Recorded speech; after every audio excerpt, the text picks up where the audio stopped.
지난 26일 국민연금 68만원 뿐인데 28만원 내라고. 내년 7월 건보료 쓰나미 기사가 나간 이후 독자분들의 질문이 쏟아졌습니다. 은퇴를 앞두고 있거나 이미 현역에서 떠나 연금으로 생활 중인 5070 세대의 문의가 많았습니다. 죽는 날까지 평생 내야 하는 건강보험은 가계 재무 상황과 밀접하게 연관된 중요한 이슈입니다. 하지만 각 가정마다 상황이 다른 데다 내용도 복잡해서인지 기사를 읽어도 궁금증이 남는 경우가 많은 것 같아요. 질문 주신 독자분들에겐 제가 답변을 전부 드렸지만 다른 독자분들도 공유해서 함께 알아두면 좋을 질문들이어서 정리를 해보았습니다. 문답 내용이 다소 어렵지만 남의 얘기가 아니라 내 자신의 일이 될 수도 있으니 끝까지 읽어주세요. 답변은 건강보험공단 측에 직접 물어봤습니다. Q1. 지난 8월 26일 기사에 만약 공무원 연금으로 매달 170만원씩 받고 있다면 2천만원을 넘기 때문에 내년 7월엔 피부양자 탈락이다라고 되어 있다. 이 내용은 100% 합산 소득을 기준으로 계산한 것 같다. 연금 소득은 100% 기준이 아니라 30%를 소득 기준으로 계산하는 것으로 알고 있다. A. 맞습니다. 국민연금, 공무원연금, 사학연금, 군인연금 등 공적연금은 전체 금액의 30%만 건강보험료에 반영됩니다. 즉 국민연금으로 2천만원을 받고 있다면 건보료 소득으로는 600만원만 잡힌다는 얘기죠.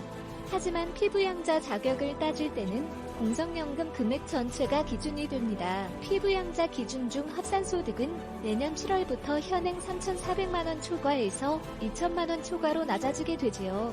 따라서 현재 공무원 연금으로 월 170만원씩 받고 있다면 지금은 피부양자 자격을 유지할 수 있습니다. 하지만 내년에는 2천만원 기준선을 넘기 때문에 자녀 직장보험 피부양자에서는 탈락입니다. 그래서 내년 7월에는 지역 가입자로 전환되고 최소 월 11만원, 연금을 다른 재산, 소득은 없다고 가정, 식 건보료를 내야 합니다. Q2. 과표 10억 원인 아파트를 부부 공동명의로 보유하고 있습니다. 남편은 직장에 다니고요. 저는 육아 때문에 퇴직한 전업주부인데 남편 보험의 피부양자이고 예금 이자와 ELS, 주식 배당으로 1년에 1,100만원 정도를 법니다. 내년에 건보료 체계가 바뀌면 저는 어떻게 되나요? A. 현재 기준으로 보면 독자분은 과표 5억 원, 연소득 1,100만원으로 남편 보험 피부양자 등재가 가능합니다. 하지만 내년 7월엔 피부양자 자격중 과표 3억 4천만원 초과, 연소득 1,000만원 초과에 걸려 탈락하게 됩니다. 내년에 지역 가입자가 되어내야 할 건보료는 약 29만 6천원입니다. 주부인데 생각보다 내야 할 금액이 엄청나죠.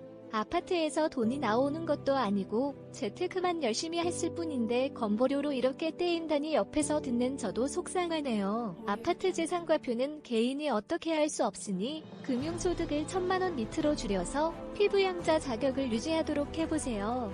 꼭 기억하세요. 1,000만원입니다. 이 기준만 안 넘기면 피부양자 유지가 가능하니까요. 꼭 재테크를 해야겠다면 계좌는 건보료 무풍지대라고 불리는 중개형 있어 종합자산관리 계좌, 나 개인연금을 활용하세요. 이런 계좌에서 돈을 굴려서 생긴 소득은 비과세 혹은 분리과세이기 때문에 국세청이 건보공단에 통보하지 않아요. 3. 금융소득의 경우 세전과 세후 중 어느 쪽이 기준이냐는 질문도 있었는데 세전 기준이니 참고하세요. Q3.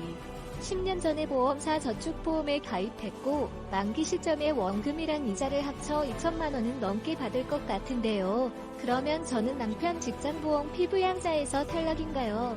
A. 보험사 저축성 보험은 비과세 상품이기 때문에 국세청에서 건강보험공단으로 통보되지 않습니다. 단 보험사 저축성 보험의 경우 비과세 혜택을 누리려면 몇 가지 조건이 필요한데요. 일시납의 경우엔 10년 이상 유지하고 납입액이 1억 이하여야 합니다.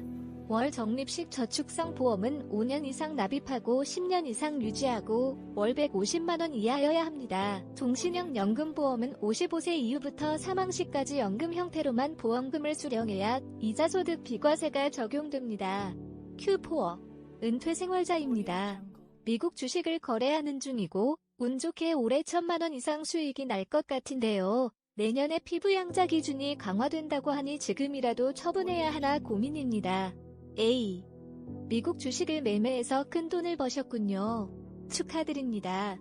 한국에서 해외 주식을 사고 팔아서 매매 차익이 250만원, 기본공제 이상 났다면 초과분에 대해 양도소득세 22%를 내야 합니다. 그런데 해외 주식 양도소득세의 경우 건보공단은 일시적인 소득이라고 보고 피부양자 기준이나 건보료 부과 대상을 따질 때 참고하지 않아요. 부동산을 매매해서 양도세를 많이 낸 경우도 마찬가지입니다. 그러니 해외 주식은 건보료 걱정 없이 매매하셔도 됩니다. 하지만 고배당 해외 주식 투자는 조심하세요. 해외 주식을 보유해서 받는 배당은 건보공단이 국세청에서 자료로 받아 활용하거든요.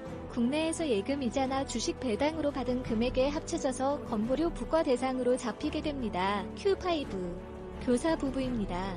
부부가 은퇴하면 각자 연금으로 1년에 2천만원은 넘게 받을 텐데 내년 7월 건보료 체계가 바뀌면 피부양자 자격은 유지하지 못하게 될 것 같아요. 그러면 부부가 각자 따로 건보료를 내야 하나요?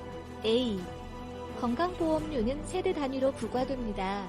만약 같은 주소에 거주하고 있다면 해당 세대로 보험료가 부과됩니다. 독자분의 경우 세대주가 동일 세대의 재산과 소득, 자동차 등을 모두 합산해서 건보료를 내게 됩니다.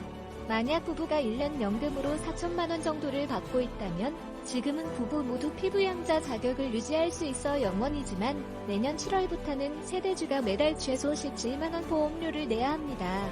집을 보유하고 있다면 보험료 부담은 더 커지겠죠. 연금의 건보료 반영 비율이 지금은 30%이지만 내년 7월부터는 50%로 높아지기 때문에 체감하는 건보료 상승폭은 더욱 커질 것으로 보입니다. 아래 기사들도 함께 읽어보세요. 링크 연결은 조선닷컴에서만 가능해요. 매년 7월이면 해야 하는 건보료 조정과 관련해선 여기를 보세요. 건보료 부담을 덜고 싶다면 어떻게 해야 할까요? 궁금하면 여기를 클릭.